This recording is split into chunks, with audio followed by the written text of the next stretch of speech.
Hello and welcome to Starting Points, where one thing leads to another. I have a few examples for you. Last time I shared this book with you called Hooray, We're Outward Bound. And the picture on the cover and the picture on the title page shows the harbor of Honfleur, which is a town at the mouth of the Seine River where they build boats and sail, and that's the harbor that Samuel de Champlain set sail from to go to the New World and return to, coming back. He made voyages back and forth. He spent a lot of years as a map maker and an explorer, and during this period in his life he was still exploring, sometimes on boat into Lake Ontario, searching for that Northwest Passage a bit, and with Iroquois Indians, and going down into what is now the United States. He found a big lake called Lake Champlain, with the state of Vermont on the east and the state of New York on the west, and a bit of province of Quebec on the north. Quite a bit of adventures and times, and a lot of time spent observing and working with the Iroquois. This book is about another famous explorer, R.S. Lambert. Mutiny in the Bay. That's referring to Hudson Bay. And Henry Hudson's Last Voyage. I thought, when I read the cover and I read the top, I thought, oh, it sort of took the climax away, the suspense was, but in many ways, what is there that R.S. Lambert gives is the mounting reasons and frustrations, and it shows the inner things that maybe led to this mutiny. It's in a series of books, that book about Hudson. Also in that series is the map reader, story of David Thompson. He journeyed far to the west, all the way to British Columbia. He was working for the Northwest Westers, exploring, mapping. They were trying to expand the fur trade in Canada, where animals tend to have a little more fur for reasons. And also in that series is the captain of the Discovery, about George Vancouver. I live on Vancouver Island. It was named for him. He explored between Vancouver Island and the mainland of what's now British Columbia, and ventured all the way up into the Arctic Ocean, traveled with Cook. Now, all these individuals were exploring during the time that the American Revolution was either about to happen or was happening. Vancouver 1772 to 75, 76 to 780, Northwesters 1779, Mapmakers 1784. Now I'm just going to turn the page back a little bit to pick up on these first three guys. They were in the first part of the 1700s, and in the 1600s.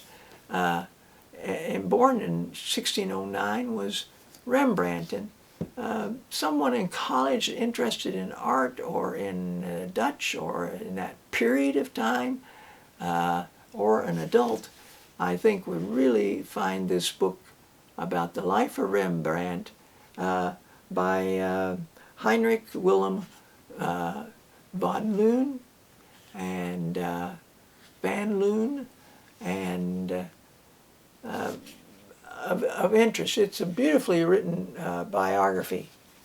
1733, so I'm going to backtrack to catch this as well. 1733. This is a story of a young woman who is captured along with her older brother and others and taken as slaves.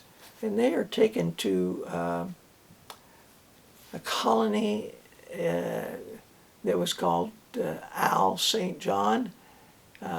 It's now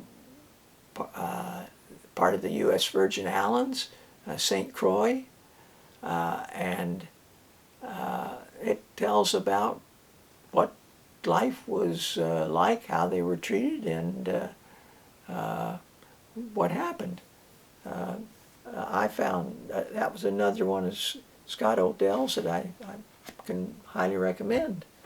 Now, I read to you at one point something from Karen Hess's Stowaway. I'd like to just touch upon something here with you because it's a lead-in for the next. This is now 1770, so before the American Revolution. This morning we found ourselves in the west end of Java and Prince's Island in sight. We kept under sail tonight, passing Krakatoa, a peaked mountain of great height, revealed in the moonlight.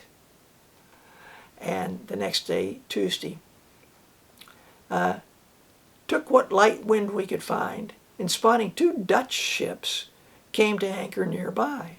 Captain sent Lieutenant Gore over for news, and the news was that England was in an uproar. People rioting in the streets, calling, "Down with King George and up with John Wilkes," who, it seems, has been expelled from the House of Commons. I am so hungry for news at home that even politics, in which I've never before had an interest, interests me now. We also learned the Americans had refused to pay their taxes and that the king was sending a large force to put them to rights. F.N. Monjo. King George's head is made of lead. He wrote books for around age 10s. I've shown you this book by Jean Fritz before about the early explorers, but her real wheelhouse was the Revolutionary time, and here's some of her books that she wrote. Can't you make them behave, King George? George Washington's Mother by Jean Fritz. And What Happened? And Then What Happened, Paul Revere? By Jean Fritz. And Why Don't You Get a Horse? Sam Adams. He walked everywhere. What's the big idea, Ben Franklin? George Washington's Breakfast. Where was Patrick Henry on the 29th of May?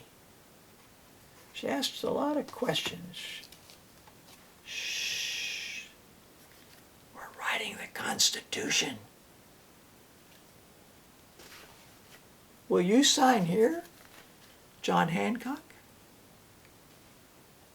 And the last book I want to show you is by that prolific writer, Isaac Asimov, science, nonfiction, and fiction.